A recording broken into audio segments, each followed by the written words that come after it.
तो गाइस, जैसा कि हमने पिछले एपिसोड में देखा कि आओ लाओ अब जियोयान को ट्रेन करने लग गए थे, जिससे उसकी लेवल बढ़ने लगी, मगर उसे और ज्यादा रॉ मटेरियल्स की जरूरत थी। इसीलिए स्पिरिचुअल एलिक्सिर को नीलाम करने के लिए याफे के पास आ गया था, जहां यान के डेढ़ ने ही 40,000 सिक्कों में वो एलिक्सिर खरीद लिया था। फिर अब हमें दिखाया जाता है कि जियोयान जब ऑक्शन से मिले हुए पैसों को लेकर घर आता है तो अपने पिता की बातें सुनता है, जिन्हें फर्स्ट और सेकंड एल्डर बता रहे होते हैं कि आज तुमने अपने बेटे की वजह से बहुत गलत फैसला लिया, क्योंकि पहले से ही हमारे पास बहुत कम पैसे हैं, जिससे हमारा जियो परिवार मुश्किलों का सामना कर रहा है। तो जान जियो कहते हैं कि मैं इन पैसों का भुगतान अपने पर्सनल टूल्स को बेचकर कर दूंगा, और वो बाहर आ जाते हैं। जियान डर जाता है, तभी आओ लाओ अपनी अंगूठी में उन पैसों को छिपा लेता है ताकि जियोयान के डैड उन्हें ना देख सके। जान जियोयान के पास आते हैं और उसे कहते हैं कि मैं तुम्हारे लिए कुछ लाया हूँ।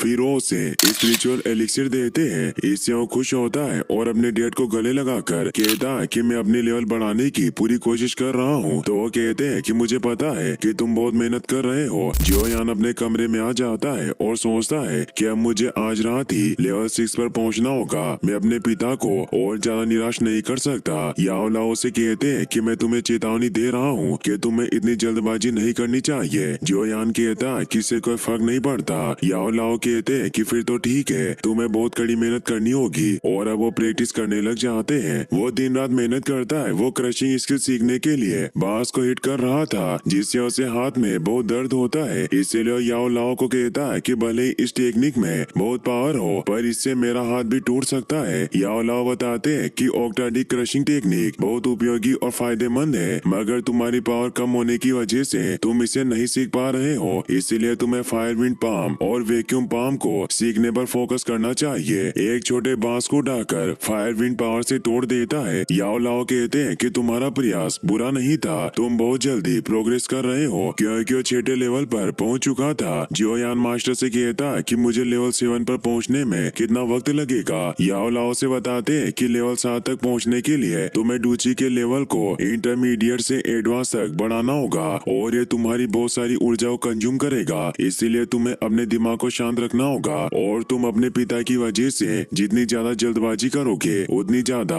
तुम्हारे फेल होने की संभावनाएं बढ़ेगी। इसीलिए मैं तुम्हें एक बार और चेतावनी देता हूँ कि जल्दबाजी बर्बादी की ओर ले जाती है। जियोयान उन्हें बताता है कि 2 महीनों में सेंस सेरेमनी होने वाली है, जहाँ हम सबकी लेवल को चेक किया जाएगा, और अगर मैं जब तक अपने स्तर को 7 तक नहीं पहुँचा पाया तो मैं अपने पिता और जूनियर से आके भी नहीं मिला पाऊंगा। तो याओ लाओ से बताते हैं कि तुम स्पीड एलिक्सिर की मदद से 2 महीनों में लेवल 7 को जल्दी से प्राप्त कर सकते हो। जियोयान कहता है कि 3 साल बाद मैं एक चमत्कार करूंगा और नालन को हरा दूंगा। फिर वो दोनों वापस से कल्टीवेशन करने के लिए चले जाते हैं। जियोयान ऐसे ही मेहनत करते रहता है, और एक रात जब जियोयान पानी में कल्टीवेशन कर रहा होता है, तब याओ लाओ कहते हैं कि अब वक्त आ गया है, और वो अपनी पावर को जियोयान की तरफ छोड़ते हैं, जिससे जियोयान की एनर्जी को महसूस कर पाता है, और अब वो उसे एलिक्सिर को भी पानी में मिला देते हैं, जिससे जियोयान की ताकत बढ़ जाती है और उसका लेवल भी बढ़ जाता है, जिससे वो खुश होता है। फिर अब हमें कुछ दिनों बाद का सीन दिखाया जाता है। जब जियोयान अपने कमरे में सो रहा होता है, तब जूना दौड़ते हुए उसके कमरे से बाहर आती है और उसे नींद से उठा देती है। वो उसे जल्दी से एरिना की तरफ लेकर जाने लगती है, क्योंकि आज सेंस सेरेमनी थी, और ये एक तरह का ग्रेजुएशन समारोह था, जहाँ आज सभी स्टूडेंट की लेवल को चेक किया जाएगा, और जिनकी लेवल 7 से कम होगी उन्हें फेल कर दिया जाएगा। इसीलिए वो दोनों एरिना में पहुंच जाते हैं, जहां पहले जियो जूनियर को टेस्ट करने के लिए बुलाया जाता है। वो जब अपनी लेवल को चेक करती है तो उसकी लेवल 9 होती है, यानी कि वो एक्सपर्ट डूची मास्टर बन गई थी। अब जियोयान की बारी आती है और वो भी लेवल चेक करने के लिए आगे बढ़ता है, मगर सभी उसका मजाक बनाने लगते हैं। तुम्हारी लेवल तो अब 2 पर ही रह गई होगी। मगर जियोयान जब उस स्तंभ पर अपनी लेवल चेक करता है तो उसकी लेवल 7 आती है। इससे सभी हैरान रह जाते हैं। जान जियो भी अपने बेटे के लिए बहुत खुश होते हैं, क्योंकि उसने काफी अच्छी प्रोग्रेस की थी। इसीलिए सभी जान जियो को बधाई देते हैं। जियोनिंग सोचता है कि भले ही तुम स्तर 7 पर पहुंच गए हो, पर अभी भी तुम मुझसे एक स्तर पीछे हो, इसीलिए तुम मेरे साथ कॉम्पीट कैसे करोगे।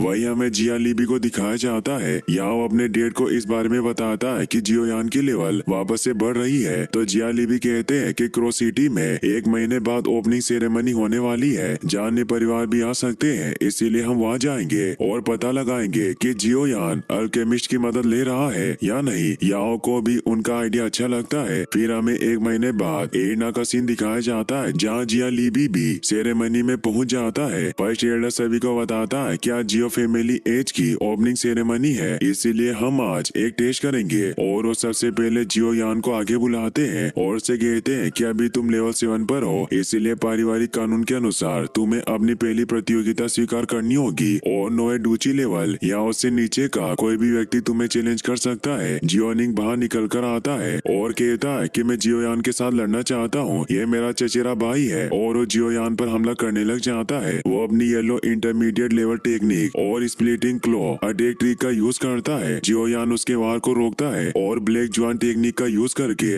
निंग के आयरन माउंटेन फिस्ट हमले को रोक लेता है। सभी उनकी इस लड़ाई को देखकर खुश होते हैं। जियोनिंग भी हैरान होता है क्या कि जियोयान मेरा हमला कैसे रोक सकता है। सभी यान की पावर बढ़ने लगती है और मास्टर याओ लाओ उसे बताते हैं कि तुम्हारे आखिरी वार की वजह से स्पीड एलिक्सिर एक्टिवेट हो गया था, इसीलिए तुम्हें थोड़ी देर इसे सेंड करना होगा और तुम लेवल 8 पर पहुंच जाओगे। मगर तभी जियोनिंग उस पर हमला करता है, लेकिन जियोयान उस पर हमला करके विंड पाम फायर टेक्निक से उसे दूर फेंक देता है, जिसे देखकर सभी हैरान रह जाते हैं। जियाली भी अपने एक आदमी से कहकर निंग के लिए एक पिल भेजता है। वो आदमी उसे कहता है कि इससे तुम्हारी पावर बहुत बढ़ जाएगी, तो निंग उस गोली को खा लेता है, जिससे उसकी पावर कई गुना बढ़ जाती है। या फिर समझ जाती है कि निंग ने अपनी पावर को बढ़ाने के लिए लोन पिल का यूज किया है, जिसे इलीगल पिल माना जाता था। इसीलिए सभी निंग पर गुस्सा होने लगते हैं। निंग जियोयान को कहता है कि मरने के लिए तैयार हो जाओ। याओ लाओ जियोयान से कहते हैं कि निंग ने अपनी पावर को बढ़ाने के लिए पिल का इस्तेमाल किया है, इसीलिए अगर तुम उसे हरा दोगे तो तुम मेरी परीक्षा में पास हो जाओगे। निंग जियोयान पर हमला करने जाता है, मगर जियोयान उस पर एक जोरदार वार करता है, जिससे वहाँ की पूरी जमीन में दरारें आ जाती है और निंग बुरी तरह से घायल होकर नीचे गिर जाता है। सेकंड एडर जब निंग को चेक करते हैं तो उन्हें पता चलता है कि उसका हाथ टूट गया है, इसीलिए वो जियोयान को कहते हैं कि तुम बहुत क्रूर हो। फर्स्ट एडर कहता है कि निंग ने फॉरबिडन पिल का यूज करके नियम तोड़े, इसीलिए गलती निंग की है, इसे 3 महीने कैद की सजा होनी चाहिए। और अगर जियोयान ने निंग को नहीं हराया होता तो इसे कड़ी सजा दी जाती। और वो ऐलान करता है कि जियोयान विजेता है। जूनर और जान जियो इससे खुश होते हैं। जियोयान अपने मास्टर को कहता है कि हम जीत गए, तो याओ लाओ से कहते हैं कि ये सब निंग की वजह से हुआ। अगर वो तुम पर घातक हमला नहीं करता तो तुम इतनी जल्दी लेवल अप नहीं कर सकते थे। फिर हम देखते हैं कि जियाली भी काफी परेशान होता है। वो अपने बेटे से कहता है कि अगर जियोयान ऐसे ही अपने लेवल को अप करता रहा तो हमारे लिए जियो परिवार को मिटाना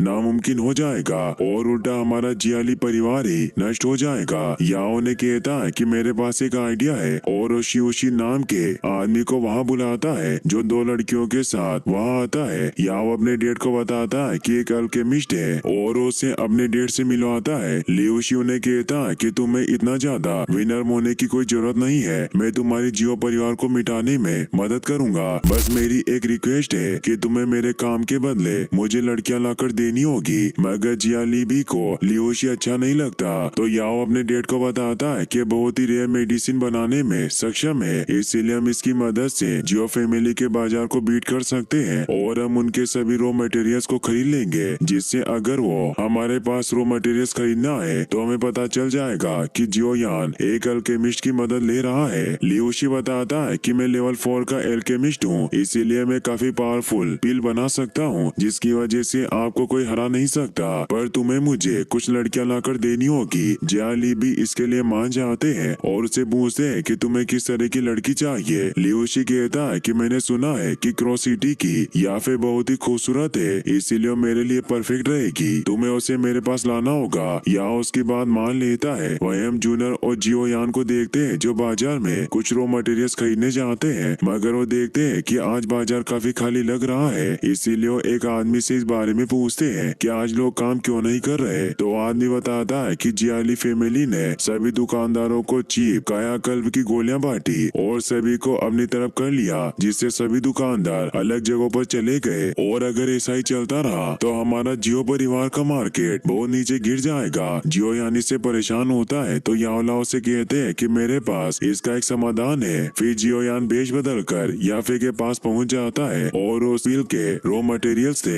इस इसीलिए याफे उसे कहती है कि मुझे लगता है कि तुम जियाली के कायाकल्प एलिक्सिर के साथ कॉम्पीट करना चाहते हो, इसीलिए हम अपने ऑक्शन हाउस रूल्स के अनुसार तुम्हारा साथ नहीं दे सकते। तुम्हें सामग्री किसी और तरीके से प्राप्त करनी होगी। जियोयान उसे कहता है कि मैं जियो परिवार से हूँ। तभी वहाँ कोई नीडल से याफे पर हमला करता है, मगर जियोयान अपनी वैक्यूम पंप टेक्निक से उसे रोक लेता है। तभी वहाँ 3 सैनिक आ जाते हैं, मगर जियोयान एक टी पॉट की मदद से उन सभी को बिना छुए ही घायल कर देता है। मगर अभी भी एक सैनिक बाकी था, इसीलिए उसे पंप टेक्निक से खींचकर टेबल पर पटक देता है। या फिर उसका मास्क हटा देती है और उसे पूछती है कि तुम कौन हो और तुम्हारी मुझ पर हमला करने की हिम्मत कैसे हुई। तो वो बताता है कि हम जियो लिबी के सैनिक हैं और हमें लियोशी ने तुम्हें चुपके से चुराने के लिए भेजा था ताकि आपसे मनोरंजन कर सके। याफे को उस पर बहुत गुस्सा आता है और वो उसे चाटे मारकर वहाँ से भगा देती है। जियो लिबी की इस हरकत से उसे बहुत गुस्सा आता है और अब वो जियोयान से पूछती है कि तुम जियो परिवार की मदद क्यों करना चाहते हो। तो जियोयान कहता है कि उन्होंने पहले ही मुझ पर एक एहसान किया था जिसे मुझे चुकाना है। या फिर उसकी मदद करने के लिए तैयार हो जाती है, मगर वो एक शर्त रखती है कि मैं तुम्हारा चेहरा देखना चाहती हूँ। तो उसे अपना फेस दिखाता है। या फिर इससे हैरान होती है कि वो जियोयान है और उसे कहती है कि तुम हमेशा लोगों को आश्चर्यचकित करते हो। जियोयान कहता है कि मुझे इन बातों को सीक्रेट रखना है। वही हम जियालिबी को देखते हैं जो अपने बेटे को कहता है कि लियोशी की वजह से या फिर हमारे खिलाफ हो गई है। याओ ने कहता है कि आपको चिंता नहीं करनी चाहिए, ऑक्शन हाउस से हमें खबर मिली या फिर अभी भी हमें जरूरत के मटेरियल्स प्रोवाइड करेगी, लेकिन उसने उन मटेरियल्स की कीमत को 5 गुना बढ़ा दिया है। जियालिबी कहते हैं कि ये सब लियोशी की वजह से हुआ है, मगर या फिर अभी भी हमारे साथ के कनेक्शन को नहीं तोड़ना चाहती, इसीलिए हम बहुत भाग्यशाली है। तो याओ ने कहता है कि याफे ने हमें मटेरियल की कीमत चुकाने के लिए 2 दिन दिए हैं और हमारे पास अभी इतने पैसे नहीं है। जियालिबी कहता है कि अगर हम जियो परिवार को हराना चाहते हैं तो हमें 5 गुना कीमत में भी उन मटेरियल्स को खरीदना होगा, इसीलिए तुम परिवार का सारा पैसा लेकर उन चीजों को खरीद लो जिससे जियो परिवार हमारी कायाकल्प की पील के खिलाफ कॉम्पीट नहीं कर पाएगा। वही हम जियो फैमिली के मीटिंग हॉल को देखते हैं जहाँ जान को उनके साथी एडर बताते हैं कि ऐसी खबर मिली है कि याफे अपने सारे रॉ मटेरियल्स को जियालिबी को बेचने वाली है और अगर जियालिबी ने सारे रॉ मटेरियल्स को हासिल कर लिया तो हमारे बाजार जल्दी नष्ट हो जाएंगे। जान इससे सोच में पड़ जाते हैं, मगर तभी वहाँ याफे बहुत सारे रॉ मटेरियल्स को ट्रॉली में लेकर आ जाती है। इतने सारे रॉ मटेरियल्स को देखकर वो हैरान रह जाते हैं। याफे उन्हें कहती है कि मैं जियो परिवार के लिए सभी आवश्यक रॉ मटेरियल्स को लेकर आई हूँ। फर्स्ट एडर कहता है कि हमने तो सुना था कि तुमने ये सब जियालिबी को भेज दिया। याफे कहती है कि मैंने अपना विचार बदल दिया। जान उसे कहते हैं कि हमारे पास अभी इन रॉ मटेरियल्स की कीमत चुकाने के पैसे नहीं है। याफे उन्हें कहती है कि इससे कोई फर्क नहीं पड़ता, मैं आप पर भरोसा कर सकती हूँ, आप इनकी कीमत बाद में चुका देना। जान इससे खुश होकर उसे थैंक्स कहते हैं। तो याफे उन्हें कहती है कि आपको मुझे धन्यवाद देने की कोई जरूरत नहीं है, क्योंकि ये सब मैं ओल्ड मास्टर के एहसान को चुकाने के लिए कर रही हूँ। और वो ओल्ड मास्टर वहाँ जाता है जो और कोई नहीं, जियोयान अपनी वैक्यूम पंप से उन सभी कच्चे माल को हमें उठा लेता है और उनकी मदद से मेडिसिन बनाने लगता है, जिससे सभी एडर हैरान रह जाते हैं। जियोयान उस मेडिसिन पिल को सारी बोतलों में भर देता है जो एक ब्लड कोएगुलेंट पाउडर होता है। वो जान को बताता है कि मैंने इसका अध्ययन किया है, इसका प्रभाव कायाकल्प पाउडर से 10 गुना अधिक मजबूत है और अब ये सभी मेडिसिन आपकी है, मुझे इसके बदले में आपसे कुछ नहीं चाहिए। जान कहता है कि बहुत ही महान उपहार है, मैं इसे कैसे स्वीकार कर सकता हूँ। तो जियोयान कहता है कि आपका बेटा बहुत भाग्यशाली है और मैं उसे पसंद करता हूँ, इसीलिए सब मेरी तरफ से उसके लिए गिफ्ट है। जान जियोयान को बुलाने लगते हैं, मगर उन्हें रोककर कहता है कि वो अभी व्यस्त होगा, इसीलिए मैं अभी जा रहा हूँ और वहाँ से निकल जाता है। या फिर भी वहाँ से निकल जाती है। जियोयान जब बाहर आता है तो बारिश होने लगती है, तभी वहाँ या फिर छाता लेकर आ जाती है और वो जियोयान को कहती है कि तुम्हें सावधान रहना होगा, क्योंकि जियाली का परिवार तुम्हें चोट पहुँचाने की पूरी कोशिश करेगा। जियोयान कहता है कि जब तक तुम मेरे साथ हो मुझे किसी बात का डर नहीं है। तभी याओ लाओ कहता है कि मैं भी तुम्हारे साथ हूँ। इससे वो दोनों हंसने लगते हैं और यहीं पर ये एपिसोड एंड हो जाता है। गाइस, अगर आप इसका नेक्स्ट पार्ट भी जल्दी देखना चाहते हैं तो इस वीडियो को लाइक करने के